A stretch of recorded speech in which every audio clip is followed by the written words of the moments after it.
Okay, it's time to drain the radiator. There's a 9/16 inch plug up at the front of the car on the passenger side that should allow the radiator to drain. Got a pan under here, hopefully it's big enough to catch all of the drainage, because there should be about 17 quarts, I think, in typical 350 block.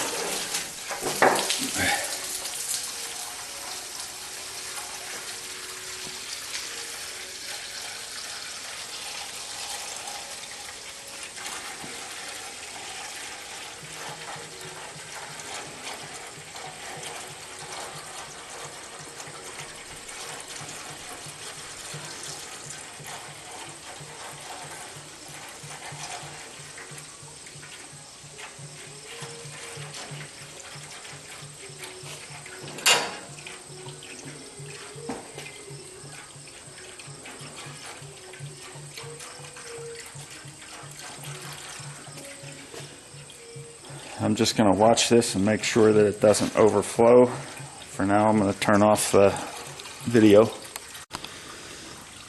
Okay, it pretty much slowed to a trickle right after I shut off the video. What I'm going to do now is I'm going to plug it back up. There may be some vacuum still in the engine holding it back. I'm going to go up top. I'm going to take off the thermostat housing, and that will release the rest of the volume. Then I'll come back and take this plug out again and drain the rest of it. Okay, we're going to take off the thermostat housing and let all the rest of the fluid drain down into the bottom of the radiator so that we can get it all out, and it won't be quite as messy when we actually remove the radiator.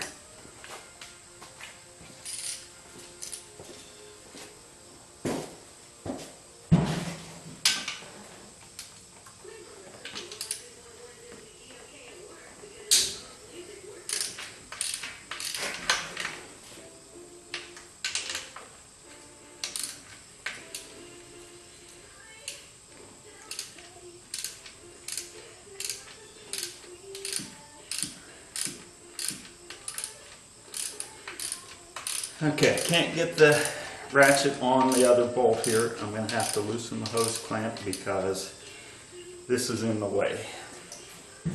I'm going to use the big screwdriver on that.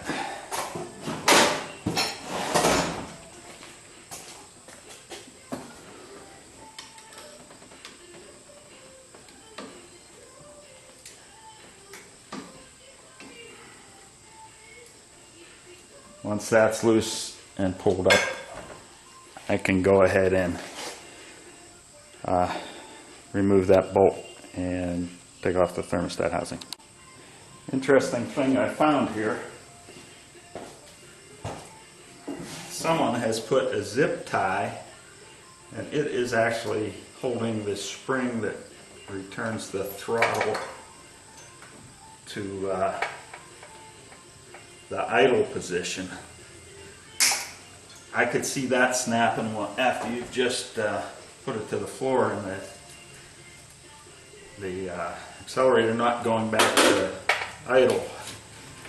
I don't think we're going to put that back on the same way.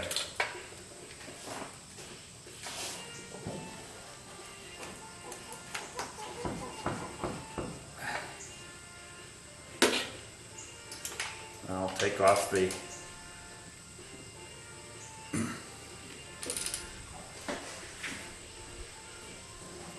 thermostat housing.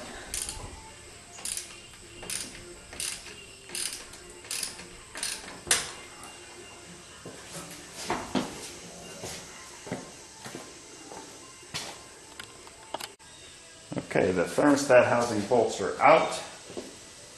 Now we're going to take that off and find our thermostat.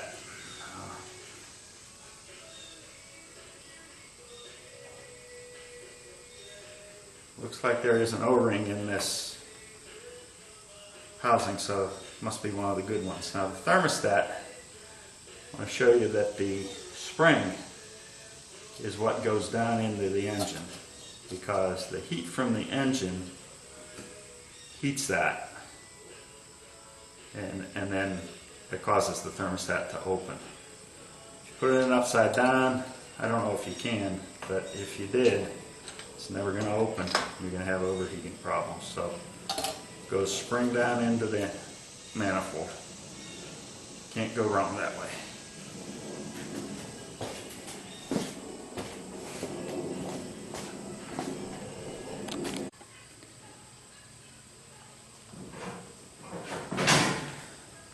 Okay, I've loosened the hose clamps from the heater hoses, pulled them off. They were a 5/16 socket, and so was the one on the thermostat housing. So what I have to do now is twist and pull to get those off. Now the one on the bottom here at the water pump was a little bit harder, so I just took the trusty channel locks, put it on there, twisted it, broke it loose, then twist and pull and it comes off. If that doesn't work, if you've got heater hoses that are that old, a good way to do it is just take a box cutter and slit that hose along this fitting right here, then twist and pull. That always works. Next thing I'm going to address is the lower heater hose at the water pump. Promises to be fun. I will loosen that with the 5/16, try to twist it off. There's not a whole lot of room to work in there, and it really gets bad when you're trying to get to where it connects to the radiator, because there's almost no way to reach that thing. So that's the next chore. Okay, the lower radiator hose is off. What worked? Well, I loosened the clamp, moved it out of the way. Then I took a little screwdriver and I went around the hose as best I could, underneath the hose, between the hose and the nipple coming off of the water pump. After that, I tried, couldn't get it off, so then I was able to take a big pair of channel locks, grab it, twist it. That broke it loose, and I was able to get it off. Okay, I want to take the radiator out, and there's a lot of things in the way here. So let me just point them out. This car has a spreader bar that goes between the frame on each side to hold the frame stable when you corner hard. That's in the way of taking this shroud off, which looks like it's a two-piece shroud. It's held in with 5/16 bolts, 3 kind of on the top and 2 kind of in the inside here, 1 underneath that you have to take off from the bottom. So I am going to take off the fan, which hopefully will give me room to take off this piece of the shroud, which will then give me more room to take off the entire shroud. The fan is held on by 4 half-inch bolts that go in from the back side here. So I will take those off, and I may have to actually loosen the the alternator, because I probably am going to want to end up taking off this pulley as well to give myself as much room as possible.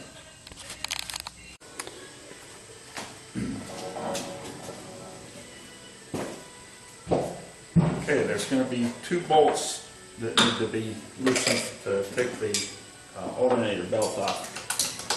One over here has a 9/16. I'm using 2 ratchets, both set to loosen, so that I can get into there and loosen those.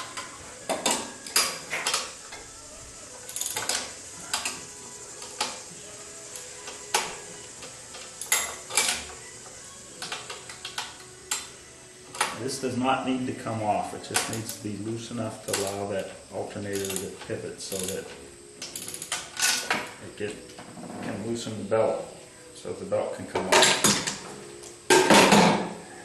The other bolt up on top is a 1/2 inch, so we have to loosen that one as well, and the alternator's then free to move, and we can get the belt off hopefully.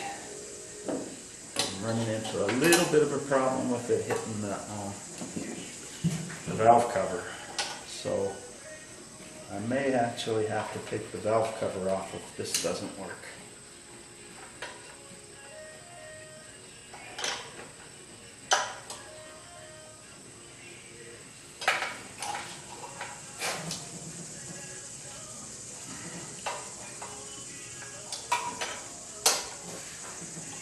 Looks like the valve cover's got to come off.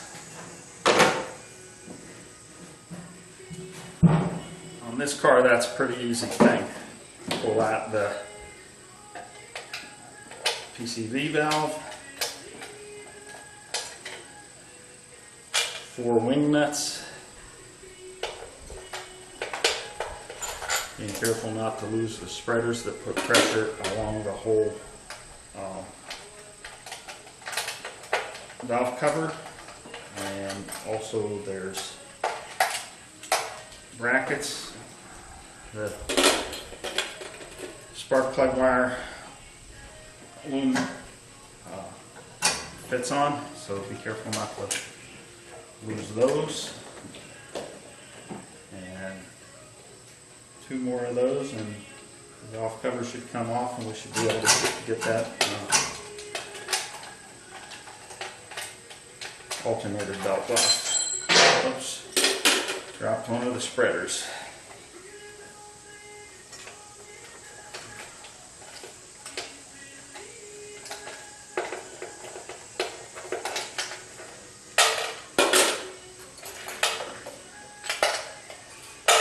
All the spreaders are off.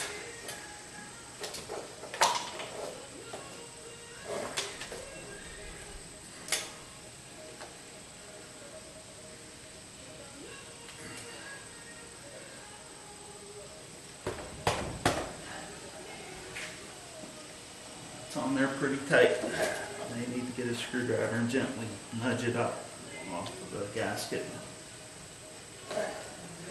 Don't want to go too hard with a screwdriver though, because if you go too hard,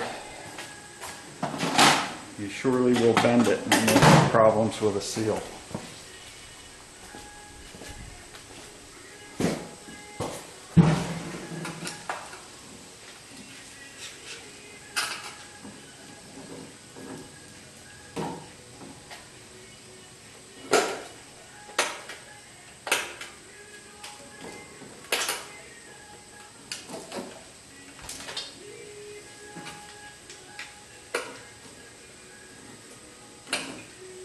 I'm not going to play with that too long and bend it.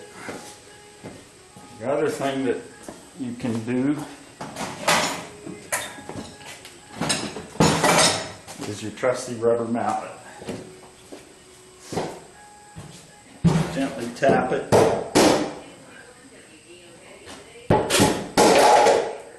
So it comes off.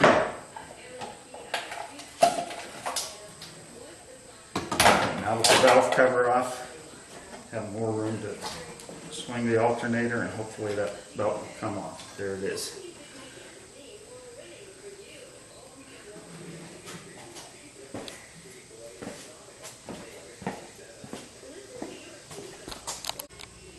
Okay, we're back under the car, trying to get that piece of the shroud off, the first piece. And right in front of the front cross member here is the screw that holds it on the bottom. Okay, we're going to get that one off. And the other thing we're going to do while we're under here is we're going to take the screws for the main piece of the shroud off. I'll get the rest of that later, but you can see where it's at. The main piece of the shroud is right here. It takes a 7/16 wrench or socket. I grabbed the wrench because it was handy. But we'll take that off on that side. On this car, the one on this side is already, the nut's missing, but the bolt's there, so we'll put one in whenever we put it back together. Okay, I've played around with this screw long enough. There's no way I can seem to get it off without cutting it. The other side has a kind of a crimped in receptacle for that screw, and it's spinning. There's nothing to even get a wrench on, so here goes.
Cutting that off, and at the end of the day, whenever I put it back on, it'll need a bigger washer just to hold it on.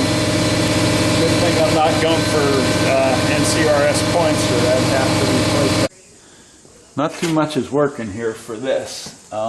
Last resort, I'm going to drill small holes all the way around the edge of this, just through this first piece, and hopefully I'll be able to pull the thing through.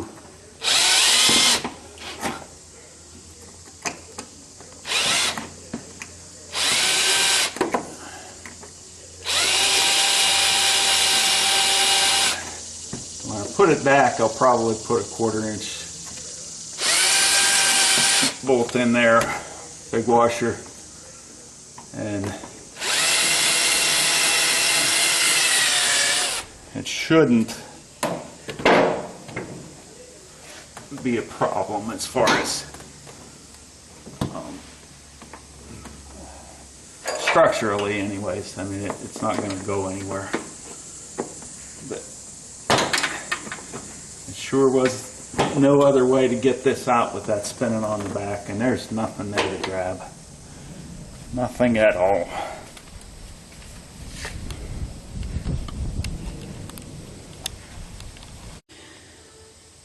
Okay, I finally got it to pull through that outer shroud. Now I'm going to go up the top and see if I can pull the inner shroud out. Okay, hopefully now the shroud will come off. really hate when you have to do stuff like that, but sometimes you just have to make a decision that you're either going to learn to live with it, or your only other option is open your wallet and buy a new one. And that still didn't come all the way through. Thought I had it. A little more prying on that, I guess. I don't think I can hurt it more than it's hurt already. But once I get that pried out, it should, I think, come out of the main shroud, and then I can proceed to take the main shroud out.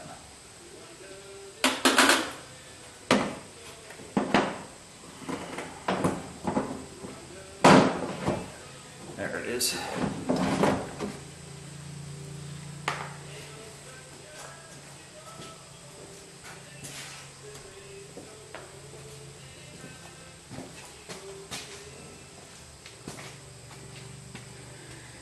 And this is what I was dealing with on the top. This little round thing that looks like it has pins that go into the plastic shroud was spinning, and try as I did, there was no way I could get anything on there to hold it while I unscrewed the bolt. So we'll just probably drill that out for a 1/4 inch bolt. Maybe put some epoxy on it when I put it in so that you can turn it from one side and go from there. That's what I had to pull to destroy in order to get it out. Now we can proceed with the main shroud. Looks like maybe 1/2 inch bolts up here. I'm going to take those off on both sides and see what that gets me, and then from there I'll see what else I need to disconnect before I pull it out.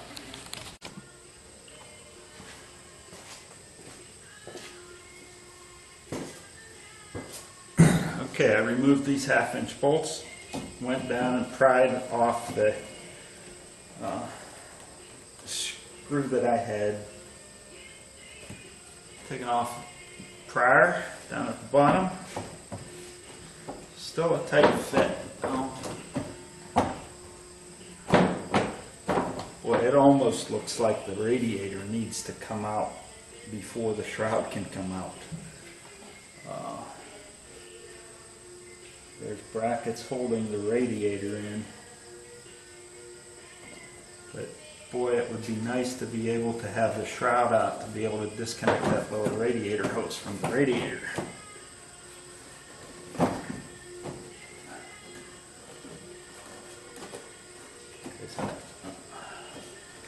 hitting the A-frames here. And even though this shroud is already cracked, I'm still having trouble getting it around those. So I'm going to shut off the recorder and report back once I figure out how I can get it out.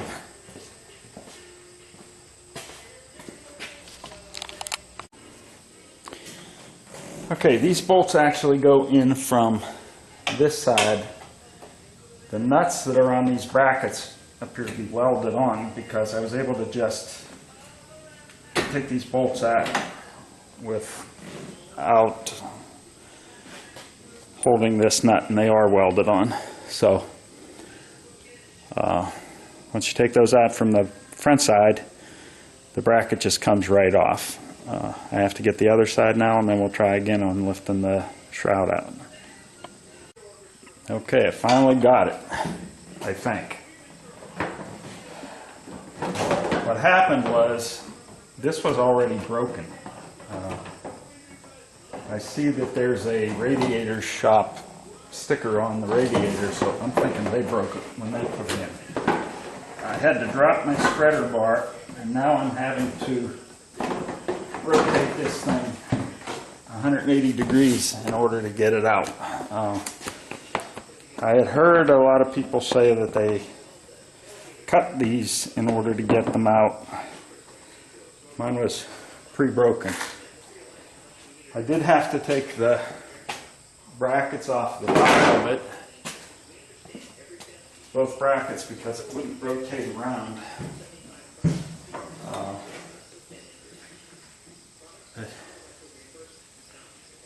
These brackets that held it in on both sides. Actually, that's the driver side.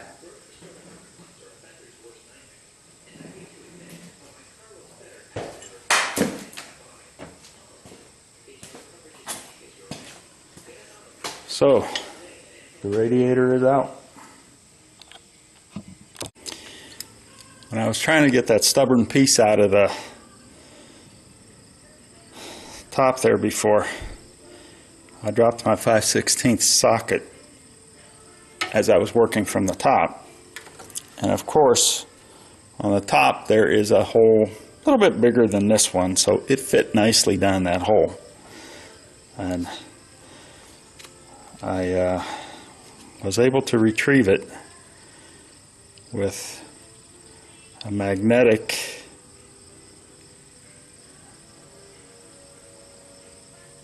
retrieval device that I stuck in through the top, fished it around in there, and sure enough, I got my socket back.